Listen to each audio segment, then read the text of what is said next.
Hari ini kami akan senaraikan individu-individu yang terbabit di dalam urus niaga MARA dengan harapan apabila mereka dinamakan, mereka akan tampil untuk memberi penjelasan.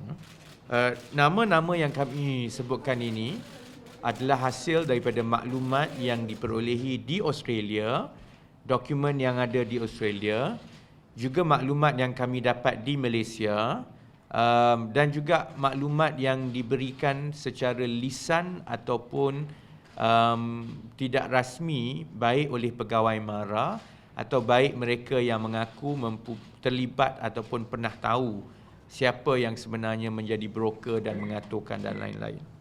Now mengesyaki bahawa semasa hartanah ini dibeli seperti yang dilaporkan kepada pengurusan MARA, because the approval was obtained in early August. Obviously, when you want to get approval by right, you would have all the companies ready.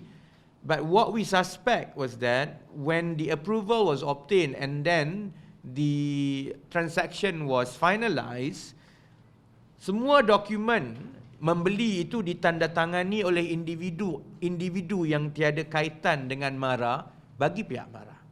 Erwan Azizi yang tiada kena-mengena dengan MARA dan Izmir Abdul Hamid tiada kena-mengena dengan MARA.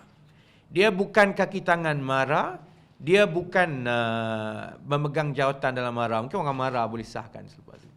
Tapi dia yang dilantik oleh MARA ataupun MARA Inc. untuk menjadi pengarah-pengarah dalam Trust Land Holdings Limited. Seterusnya kepada dua hartanah yang seterusnya, 333 Exhibition Street. Hartanah ini dibeli oleh seorang ahli perniagaan Malaysia iaitu Datuk Ding Pei Chai, pengarah eksekutif sebuah syarikat yang disenaraikan di Bursa Kuala Lumpur iaitu DKLS Industries Berhad. Beliau menubuhkan dan memiliki syarikat Carlton Garden Private Limited yang berdaftar di Singapura, yang kemudiannya memiliki saham di dalam Peters Equity Privately Limited yang ditubuhkan di Australia bagi tujuan membeli hartanah ini. So Datuk Ding Pei Chai has requested to see me. So I've actually sat down and met because he said he wanted to present his side of the story. So I sat down with him over the weekend. Saya telah duduk sendiri mendengar penjelasan yang diberikan oleh Datuk Ding Pei Chai. Beliau menyatakan bahawa beliau memang menjual pada harga seperti yang saya sebut, pada harga yang tinggi yang saya sebut tadi. Dia mengaku maknanya dia mengesahkan semua butir-butir kewangan yang saya sebut tadi. Beli pada 22